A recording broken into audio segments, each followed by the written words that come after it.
Today on CityCast Nashville, 'tis the season for holiday trash. But what do you do with all those bows? Can you recycle wrapping paper? Santa brought you a new microwave, but what do you do with the old one? Thankfully, we've got experts. Ricky Clark, a trainer with Metro Waste Department with more than 22 years on the job, and Jen Harmon, Education and Outreach Manager, are here to help all of Nashville navigate holiday trash the right way. And hey, stick around. After the interview, Janessa White will be joining us for a conversation sponsored by Simply Eloped about how eloping can be a simpler, more budget-friendly way to say I do. Stick around to learn more. It's Wednesday, December 17th. I'm your host, Marie Cecile Anderson, and this is what Nashville's talking about. What does a day in the life of a trash collector look like, especially around the holidays? Busy. Very busy. What time do you wake up, and what's the first thing you do? What's the last thing you do? I usually get up around 3:30 in the morning to get my day going. Listen to music. Music gets me going in the morning time, especially early. I'm really ready to go, especially with a good cup of coffee. That perks me up. Coming in, getting with the guys and making sure the trucks is safe and everybody just in a good mood, good spirit, and going out there and just serving the public, making somebody's day. That's the whole key of it, because it definitely feels good. For everyone, it feels good. What's the latest you're working these days? Sometimes it can depend how the day go and the weather plays a part in it. You try to cover as much ground as you possibly can. You try not to leave no stone unturned. So if you can make somebody's day by getting it up, that definitely makes their day. It does. So if you gotta stay a little longer, it's worth it. Put a smile on someone's face. Have you ever had somebody run after the truck because they've missed trash day and they're just running after you like their life depends on it? Yes, ma'am. For a lot of the guys, they'll pull over and wait for them. As a driver, you're on a schedule, but not sometimes, everybody can keep up with your schedule. So a lot of times you would, like you said, see someone coming up behind you, and that you waited for them really makes their day. It really does. So, yeah. So you're spreading that holiday cheer all over Nashville, Ricky. Yes, ma'am. Amazing. Yes, ma'am. What's the best way for people here in Nashville to show you and your colleagues our appreciation for what you do? Sometimes just a wave, which a lot of people do a lot of certain things. They come out and they want to meet you, shake your hand. So those things is always make you feel good as a driver, serving the community, because you're serving that community for so long, you actually watch the kids grow up, so it's one of those things that's always stuck in your mind, that you remember that kid when he was 13 years old and now he's driving home. You become part of a family. So it's a great feeling. Well, listeners, our goal today is to learn a little bit more about how waste disposal works here in Nashville and hopefully pick up some tips and tricks to make life easier for Ricky and all of his wonderful colleagues. So, Jen, let's start here. What's the single biggest thing Nashville residents can do to reduce their trash this holiday season? I'm going to give you just a little bit more than one, because there's some top things that are the biggest wasted items that you see around the holidays. So you've got cardboard is a big one, which is readily recyclable here in Nashville. So make sure if you're getting any of those packages shipped to you, break down those boxes, get them recycled, or maybe shop local to cut down on your packaging. And then food. Food is the other big one. A lot of wasted food during the holidays. Those leftovers are delicious. Make sure that you are eating them. Meal prep, plan. Maybe bring some to-go boxes, when you're visiting friends and family and having those meals, to make sure that you're cutting down on that food waste. What are the biggest mistakes people make with their trash? I would say mixing it with the recycling. But overall, just separating your cans, spacing them. That helps a lot. That helps the driver a whole lot. If you could, at least 3 feet away from any station object, like a mailbox or a car, it helps if the lid is facing the street as well. And that way he can dump the can and set it back down the right way, and he can go on to the next home. But definitely space in the can is very important. And if they're too full, can we just pile bags and other trash right next to them on the ground? You can always request another can. Yeah, you can always ask for another cart. You can have up to 2, but you do want to make sure all that material is put inside the cart and that lid stays closed as well. So if it doesn't fit, you need to take it either to a convenience center where you can drop off 3 bags of household trash for free, or wait till your next pickup or get another cart. How do people request a second container? Hub Nashville. So any service issue that you have with your cart, call 311. You can go hub.nashville.gov or the Hub Nashville app, and that'll go directly to our dispatch team to get you taken care of. What about if you have manual pickup and not the truck that lifts the cans? Are there ways we can help those teams? Ricky, correct me if I'm wrong, but I know there's some materials in particular that we ask folks not to put in their cart. For example, dirt or concrete, things that are really heavy, so that we don't pose a risk to the drivers that are trying to maneuver those carts and get them on those rear loaders. It can also be damaging potentially to one of our side loaders as well in the equipment if that material is too heavy. Yeah, no cinder blocks, folks. Come on. It happens. I'm sure. I'm sure. Well, because recycling only comes every 2 weeks, the holidays can be a real challenge. How should people manage those overflowing bins? I think like what Miss Jan said, you can request a second container. That usually helps. With the cardboard boxes, because you see a lot of that. Breaking them down helps a lot. I've been known to give a good drop kick to a box if it's tricky. Yes, ma'am. But yeah, it is very important to break those things down. Especially, I live in an apartment complex, and so our dumpsters, if people just throw in the full box, it fills it up so quickly, and then you're just really not looking out for your neighbors. So really, again, break those boxes down, folks. And same for our drop-offs as well. Those fill up just the same way. They fill up really fast when people don't break down their boxes. I find actual joy in it, truthfully. And my convenience center was closed for several months and has just reopened. And I had such a beautiful exchange with my friends that work there. I've missed their beautiful faces for several months. And together we were breaking down boxes. And so I'd love for people who aren't going to their convenience centers. Can you tell us how they work and how to find them? We have 7 drop-off locations just for recycling. So that includes cardboard, paper and cartons, food and drink cans, and glass, which you can't put in your curbside cart. And then we've got those 4 convenience centers. So East Center did just reopen with some incredible safety upgrades and new signage to really make it a nice experience and an easy experience and a safe experience for everyone that comes to those centers. And at those centers, you can also recycle hard to recycle items. So things like mattresses, you can drop off your food scraps for composting.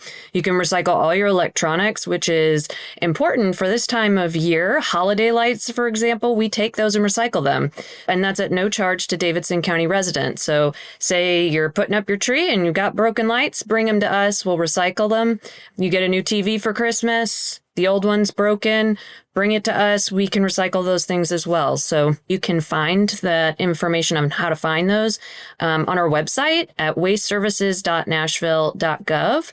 Or you can download the Nashville Waste and Recycling app, which is a really handy tool. If you can actually look up materials on a feature in the app called the Waste Wizard. So if you don't know what to do with a mattress, for example, you can type in mattress and it'll say, take it to this convenience center. This is the closest one to you that will accept that. So it'll give you all that information. It'll tell you what you can and cannot recycle. It's a really, really handy tool that you can find just in your mobile app store, or it's also on our website as well. There's a little widget that works right there on the website. Wow. There's a game too that's really fun. You can test your knowledge. And then if you do well, you get to build a park. I don't know why you build a park, but it's a really cool game and you can test your knowledge of what should be recycled and where.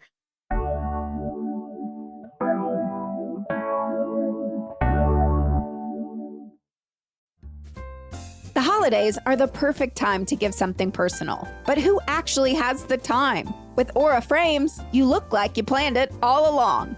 Last Christmas, I went on a cruise with my mom and her 2 sisters. This year, I uploaded all of those photos into an Aura frame to give each of them so we can relive those memories together, especially since we wish we were all cruising around Greece right now.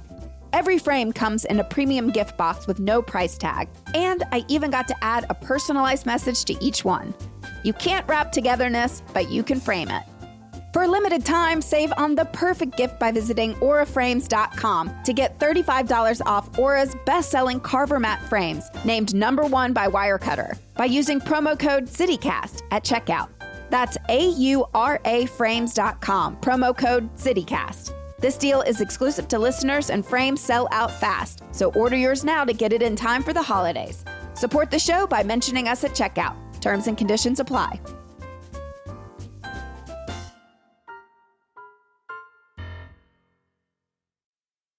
Well, we're going to play a game now, too, actually. Oh. So we want to get into what we can and cannot recycle at the curb. Can you recycle wrapping paper? You're getting into the holiday questions. So wrapping paper, yes and no. If it's just plain paper, yes, you can. But if it's got glitter or foil or it's velvety and has material on it that's not paper, then no, you can't recycle it. It needs to go in the trash. Bows and ribbons. No.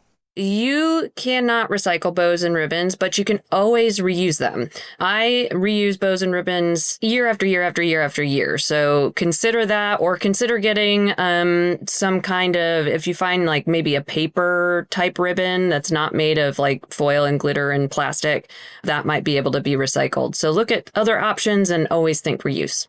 What about Amazon packaging?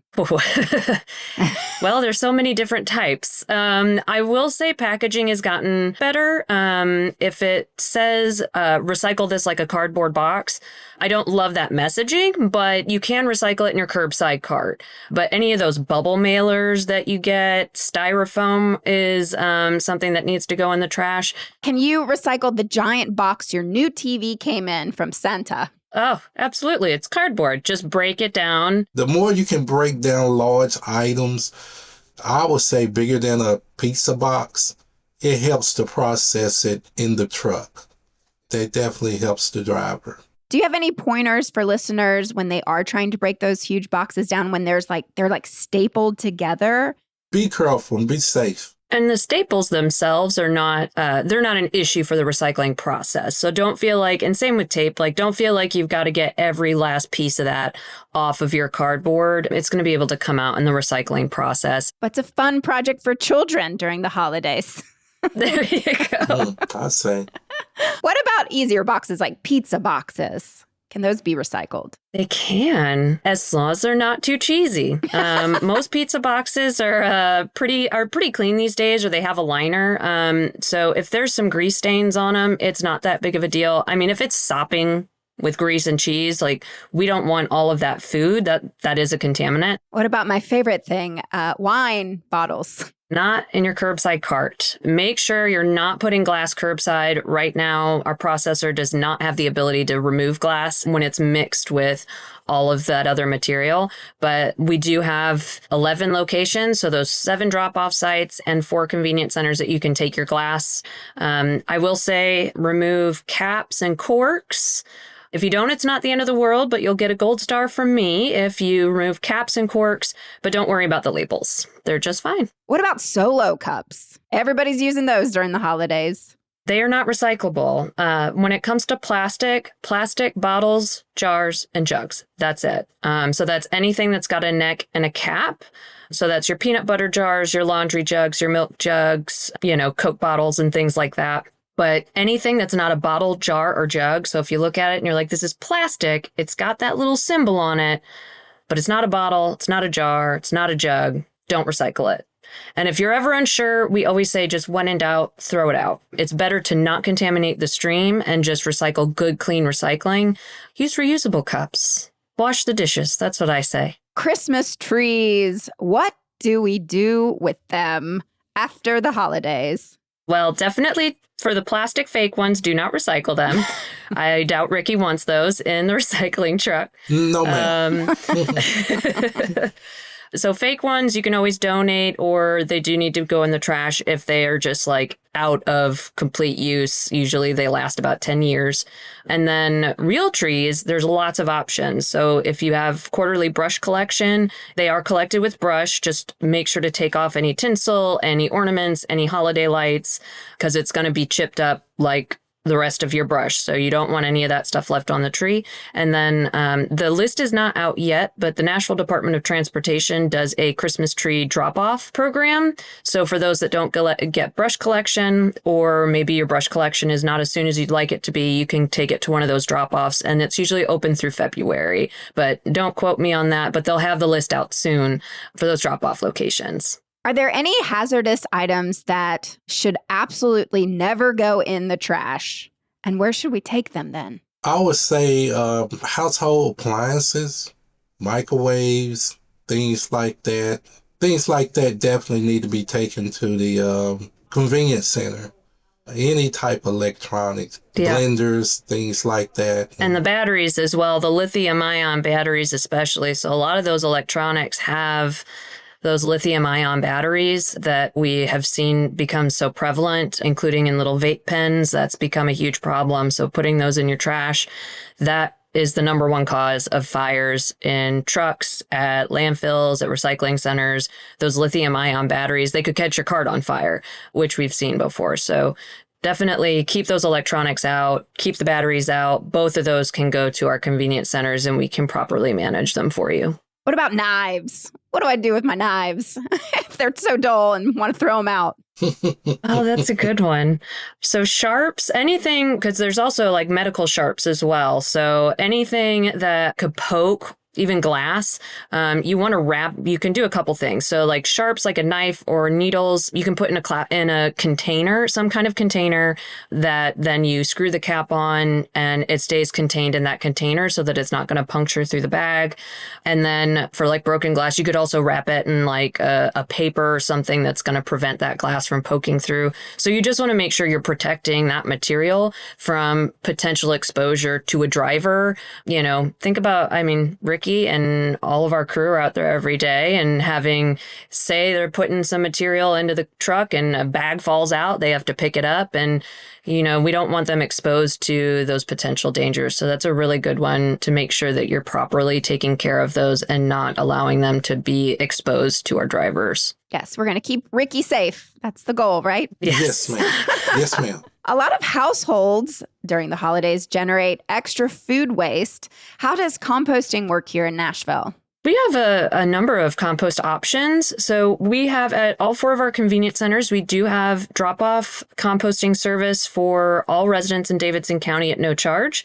So if you want to come drop off the food scraps that you have during the holidays, bring them to us. We're happy to take them, and they go out to Ashland City where they're turned into a nutrient-rich compost and soil blend that then goes back to Middle Tennessee soils. It's very hyper-local, which is exciting.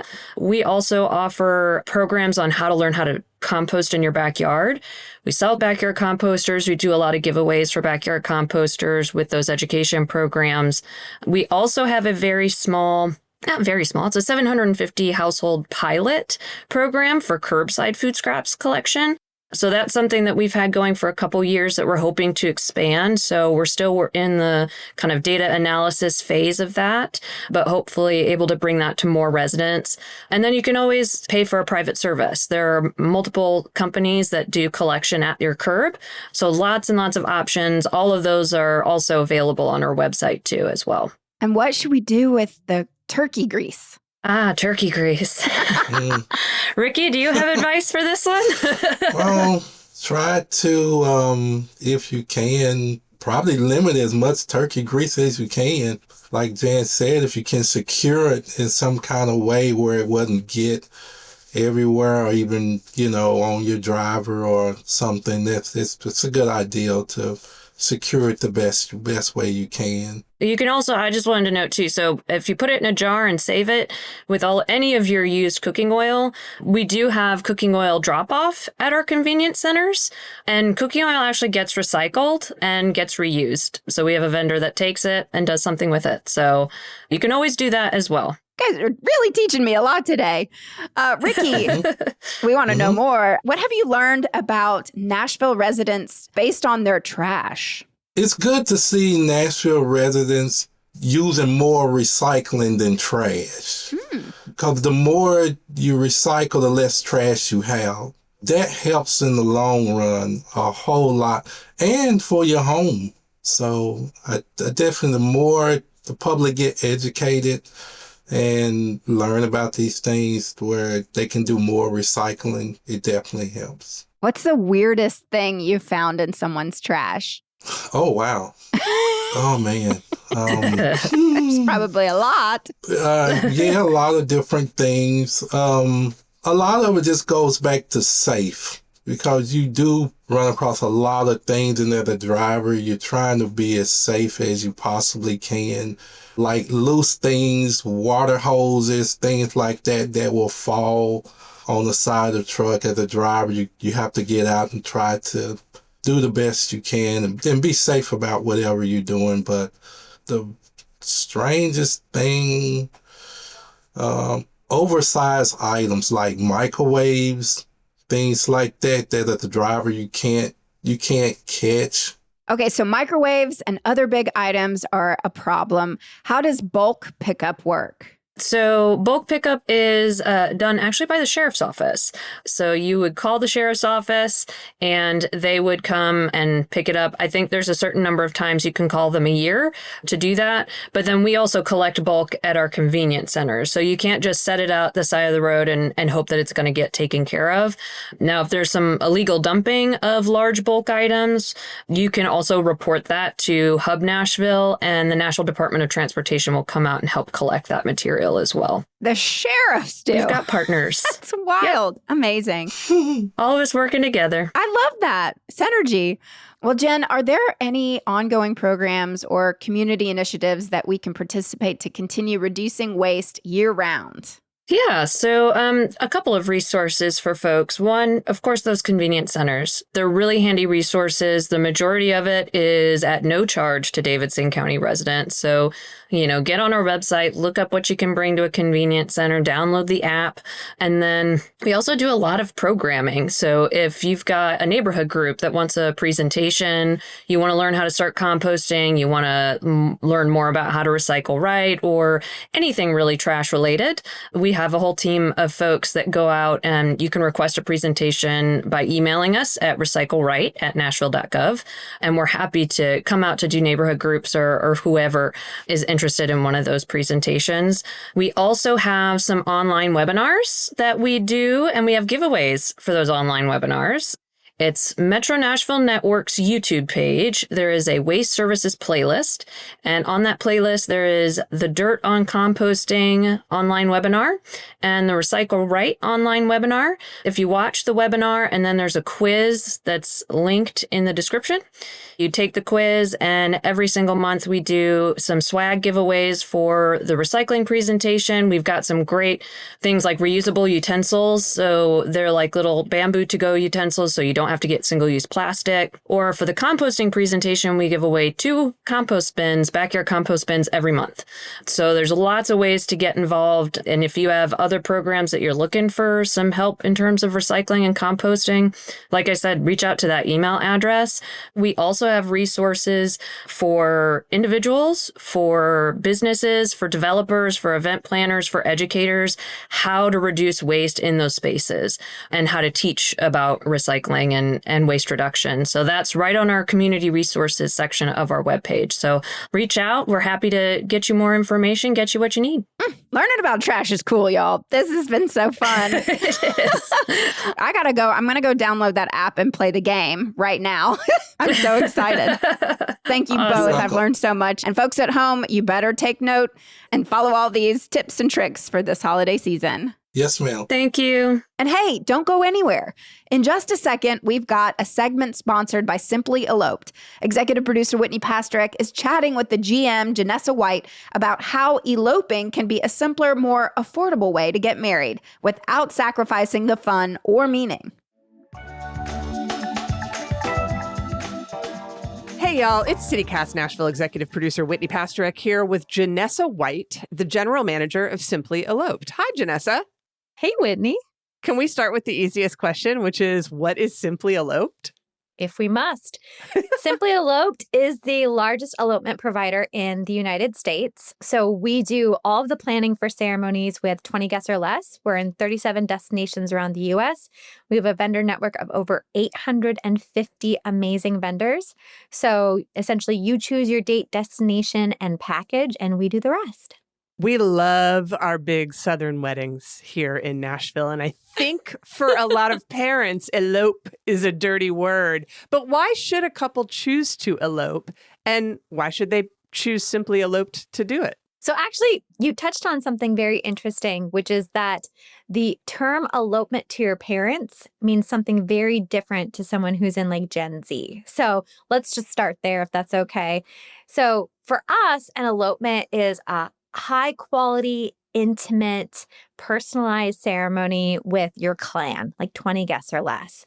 To your parents, it usually has like a negative connotation, like getting hitched, running away, hiding from the parents. That's not the case anymore. We really saw, especially during COVID, when eloping was really the only thing that you could do, we really saw the term evolve. Great call out. Love that. Second part of the question, why should couples work with us? I love a big Southern wedding too. They're fun, they're amazing, but that's actually not for everybody. You know, you've got some people that are introverted.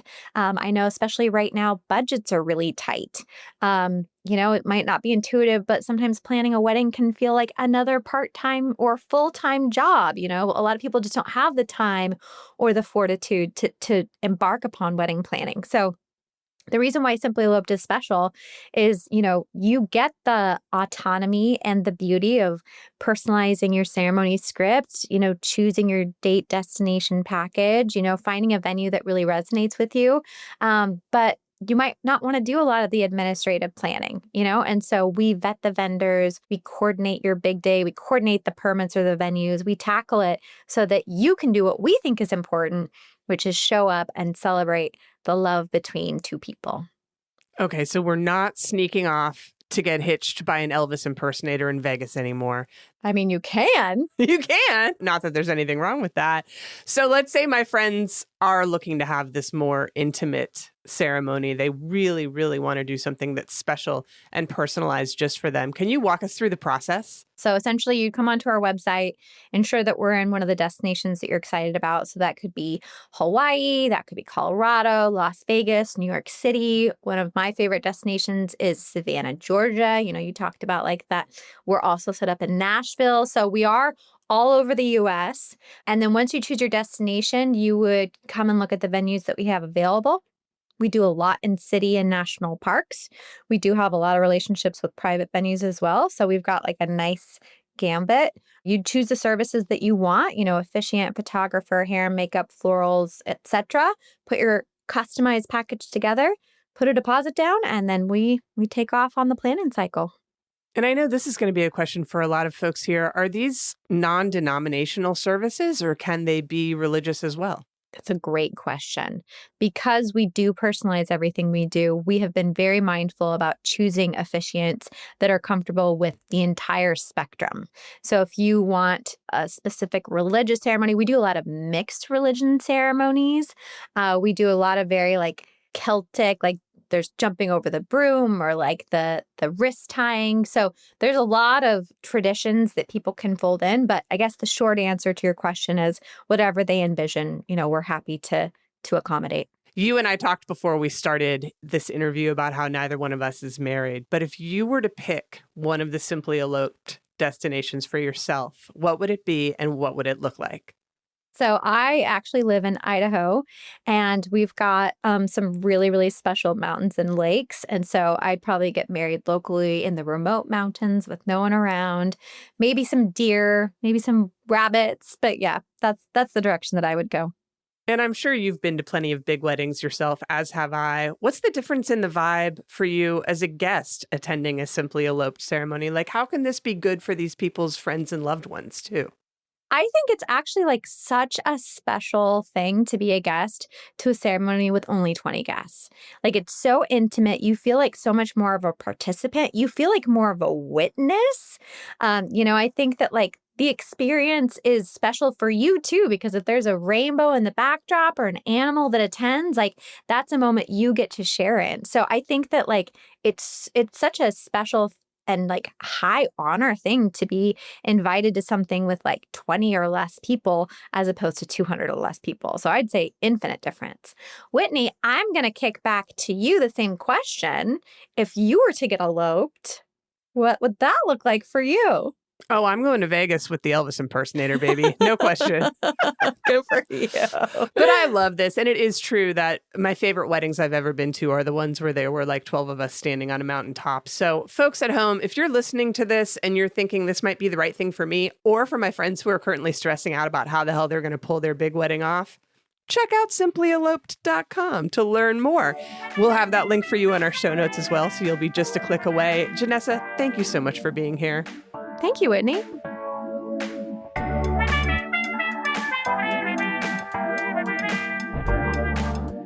That's all for today here on CityCast Nashville. And don't forget, you can support this show and get great perks by becoming a CityCast Nashville neighbor at membership.citycast.fm. If you enjoyed the show, why not tell your friends? Rate the show, leave us a review, and subscribe to our Hey Nashville newsletter. We'll be back tomorrow morning with more news from around the city. Toodles!